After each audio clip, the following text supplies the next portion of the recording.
back in 2020, your life was fine. You were living the life of a nurse and doing your thing. And then all of a sudden, somewhere around August 2020, am I correct? Everything changed. Take your time and share that story before or after with our audience, if you don't mind. Perfect. So I think the best thing to know and where to start is being a nurse is not what I did, but who I am as a person. And it's something I always knew. There's pictures of me at like the age of like 6, forcing my little cousins to be my patients. And I had made IV bottles with red food coloring for blood transfusions. I was very passionate at a young age about healthcare, and I always knew I was going to be a healer, whether that was going to be a doctor or nurse. I always knew that. I knew that in my soul, I think. And it took me a little bit longer than most. I did struggle until I got to my nursing program, and when I finally got in there, I soared. I went from being like a C+ student to an A+ student. I graduated at the top of my class. I was valedictorian. I graduated with academic merit and honors and on the dean's list. And I knew from that moment forward that like this was something I was always meant to do. And I was so proud of that. Up until that moment, it was the proudest moment of my life.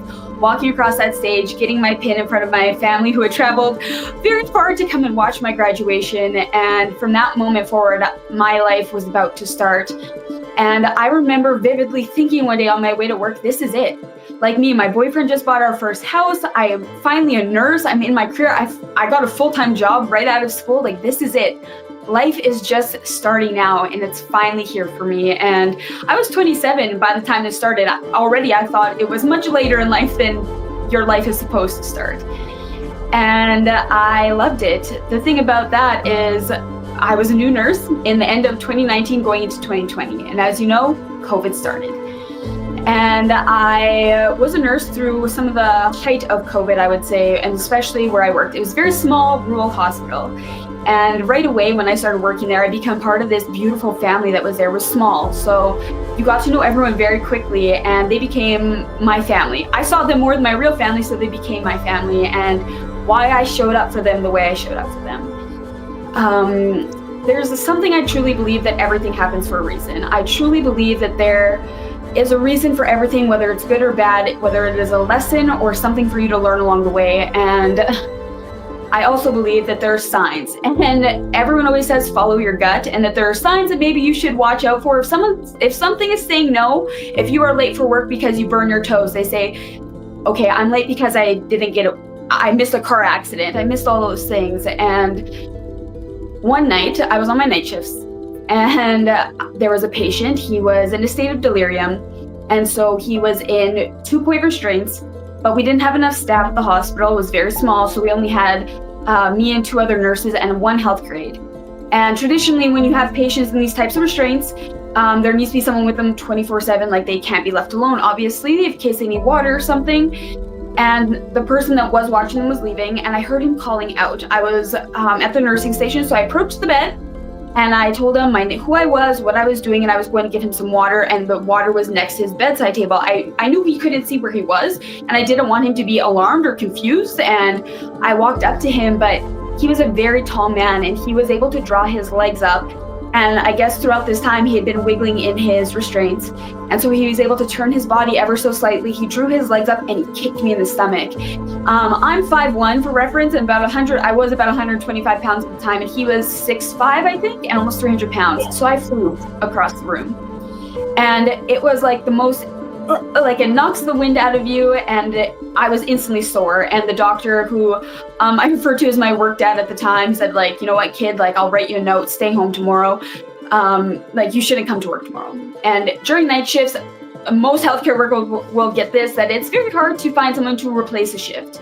And it was even harder during COVID. And I remember waking up for my next shift, and getting out of bed was so hard. I was so sore, but it felt more like pulled muscles. And my boyfriend was like, you cannot go to work. You can barely move. What are you doing? And I'm like, once I'm standing, it's fine, because I saw my shift hadn't been picked up. And I knew that the ward was full. There was a lot of COVID patients, a lot of really sick patients, and we had no staff. And I wasn't about to leave my family left hanging. When I knew I was standing up, I was fine. And nurses don't really get to sit anyway, so I didn't think it was going to be a problem. And I remember going to start my car for that shift. My car didn't turn over the first 2 times. And I'm thinking, did I leave a light on? Did my battery die? Good thing my boyfriend's here because I don't know how to jump a car or start a car like that. So it did end up turning over. And I think back on that now all the time, that those were the signs. That was a sign from God or the universe that I was not supposed to be on the road that next day. That some sort of higher power was trying to keep me at home, and I didn't. I went against every instinct, everything that tried, I went to work.